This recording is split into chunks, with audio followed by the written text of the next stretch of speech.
திருச்சிற்றம்பலம். தென்னாருடைய சிவனையை போற்றி, எந்நாட்டவருக்கும் இறைவா போற்றி. அனைவருக்கும் வணக்கம். நாம இன்னைக்கு ஏப்ரல் மாத பலன்களை பத்தி பார்க்கலாம். அனைவருக்கும் தமிழ் புத்தாண்டு வாழ்த்துக்கள். குரோதி வருடம் அப்படிங்கிறது பாத்தீங்கன்னா 60 வருடத்திற்கு ஒரு முறை வரக்கூடிய ஒரு வருடம். இது எப்படி இருக்கும் அப்படிங்கறத நம்ம தனி பதிவா பாத்திரலாம். இப்போ ஏப்ரல் மாசம் என்னென்ன கிரகங்கள் எப்படி இருக்காங்க அப்படிங்கறத நம்ம முழுமையா பார்க்கலாம். ஏப்ரல் மாசத்துல சனி பகவான் ஆட்சி பலம் பெற்றிருக்காரு. பாருங்க, சுக்கிரன் உச்சமாகிறார். வருடம் ஒரு முறைதான் சுக்கிரன் உச்சமாவார். இந்த மாதம் சுக்கிரன் 24ஆம் தேதி வரைக்கும் உச்ச நிலையில் இருக்க போகிறார். 4 லக்னம், அதே போல 4 ராசிக்கு மட்டும்தான் சுக்கிர பகவான் யோகத்தை கொடுப்பார். அது என்னென்னது அப்படிங்கறது நம்ம பாத்துக்கலாம். அடுத்தது பாருங்க, சூரியனும் 13ஆம் தேதிக்கு மேல மேஷ வீட்டுக்கு வரார். அங்கேயும் சூரியன் உச்ச பலம் பெறுகிறார். அப்பொழுது சூரியன் யாருக்கு உச்சமாக இருந்தால் யோகத்தை கொடுப்பார் அப்படிங்கிறதையும் நம்ம பார்க்கலாம். அடுத்த விஷயம் என்னன்னு பாத்துட்டீங்கன்னா, புதன் இங்க நீசம்தான் ஆகிறார். நீசமானாலும் வக்ர நிலையை 25ஆம் தேதி வரைக்கும் இருக்கு. வக்ரமாகிறார். எந்த ஒரு கிரகம் நீசமாக இருந்தால், வக்ரம் நிலை அடைந்தால் உச்ச பலனை அடைவார்கள். அது எந்த கிரகமாக இருந்தாலும் நீசமாகி வக்ரம் பெற்றால், ஒரு கிரகம் உச்சமானால் என்ன பலன்களை கொடுக்குமோ அதே பலன்களை கொடுக்க போறார். பிளஸ் பாத்தீங்கன்னா, இந்த நீசத்தோட சேர்ந்து இங்க சுக்கிரன் உச்சமாகிறதுனால நீசபங்க ராஜயோகத்தையும் பெறுகிறார். அப்ப எந்த ராசிக்கு யார் எல்லாம் நீசபங்க ராஜயோகத்தை பெறுகிறார்கள் அப்படிங்கிறதையும் நம்ம முழுமையா ஒவ்வொரு ராசிக்கா நம்ம பார்க்கலாம். அதற்கு முன்னாடி நம்மளுடைய சேனலை சப்ஸ்கிரைப் பண்ணிக்கோங்க. பெல் பட்டன்ல ஆல் அப்படின்னு சொல்லக்கூடிய பட்டனை கிளிக் பண்ணிக்கோங்க. அப்பதான் நம்ம போடக்கூடிய அனைத்து பதிவுகளுமே உங்களுக்கு உடனுக்குடன் வந்துட்டே இருக்கும். கும்பராசிக்கு உண்டான ஏப்ரல் மாத பலன்களை பத்தி பார்க்கலாம். கும்பராசிக்கு ஜென்ம சனி போயிட்டு இருக்கு.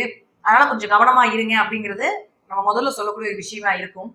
இப்ப பாத்தீங்கன்னா, உங்களுடைய ராசிக்கு 2 மற்றும் 11ஆம் அதிபதினு சொல்லக்கூடிய குரு பகவான் இந்த மாதம் முடிவுல மே 1ஆம் தேதி, ஏப்ரல் மாதத்துக்கு அப்புறம் மே 1ஆம் தேதி பணத்தை கொடுக்கக்கூடிய, லாபத்தை கொடுக்கக்கூடிய குரு பகவான் 4ஆம் வீட்டுக்கு வர்றார். அப்ப 4ஆம் வீட்டுக்கு வந்துட்டா, 2ஆம் அதிபதி 4ஆம் வீட்டுக்கு வந்தா வீடு, மனை, சொத்துக்கள், பொருளாதார வளர்ச்சி எல்லாமே கண்டிப்பா சிறப்பா இருக்கும்.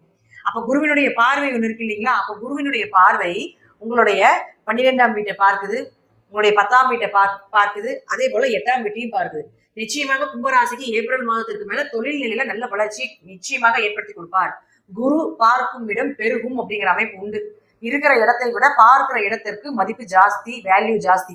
அப்ப குரு நேரடியாக 10ஆம் வீட்டை பார்க்கிறதால தொழில் வளர்ச்சி நிச்சயமாக இந்த கும்பராசி மற்றும் கும்பலக்னக்காரர்களுக்கு ஏற்படும். அது மட்டும் இல்ல, உங்க ராசியில பாருங்க, 2ஆம் வீட்டுல 4 கிரகங்கள் சேர்க்கையா இருக்கு. பொதுவாக இந்த கும்பராசி கும்பலக்னத்துக்கெல்லாம் ஒரு பண வரவு, மணி ஃப்ளோ அப்படிங்கிறது கொஞ்சம் இந்த காலகட்டங்கள், இந்த ஏப்ரல் மாதம் 4 கிரக கூட்டு சேர்க்கையினால அதிகமாவதற்கு வாய்ப்புகள் உண்டு. அதே போல அடுத்து 3 மற்றும் 10ஆம் அதிபதினு சொல்லக்கூடிய 10 தானே தொழில். அந்த 10ஆம் அதிபதினு சொல்லக்கூடிய செவ்வாய் லக்னம் உங்களுடைய ராசியிலே நிற்பார்.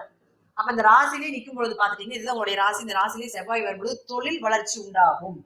சகோதரர்கள் மூலமாக உதவிகள் கிடைக்கும். ஏதாவது ஒரு வழியில உங்களுக்கு தொழில் மாற்றங்கள், இடமாற்றங்கள், பொருளாதார வளர்ச்சி எல்லாமே நிச்சயமாக ஏற்படுத்தி கொடுப்பார். பயப்படாம இருக்கலாம். இந்த மாதம் ஒரு ஜாக்பாட் அடிக்கக்கூடிய மாதமாக இந்த கும்பராசிக்கு ஏற்படும். அடுத்து 4 மற்றும் 9ஆம் அதிபதினு சொல்லக்கூடிய சுக்கிரனும் உச்சமாகிறார். அப்ப கும்பராசிக்கு 4, 9 அம்மா அப்பா ஸ்தானம், அம்மா அப்பா சொத்துக்கள், பூர்வீக சொத்துக்கள் இதெல்லாமே கைவருவதற்குண்டான வாய்ப்புகள் உண்டு.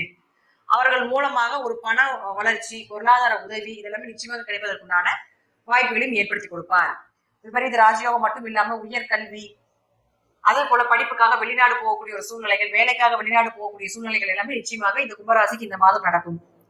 அடுத்து உங்களுடைய ராசிக்கு 5 மற்றும் 8ஆம் அதிபதினு சொல்லக்கூடிய புதன் பாத்துட்டீங்கன்னா, ராசிக்கு 2ஆம் வீட்டுல இருக்காரு. 5 கூட 2ஆம் வீட்டுல இருந்தா குழந்தைகள் மூலமாக நிச்சயமாக பண வரவு, குழந்தைகளுடைய ஜாதகம் மூலமாக உங்களுக்கு ஒரு யோகத்தையும் நிச்சயமாக ஏற்படுத்தி கொடுப்பார். ஏதாவது ஒரு வழிவகையில் உங்களுக்கு நிச்சயமாக பண வரவு ஏற்படும்.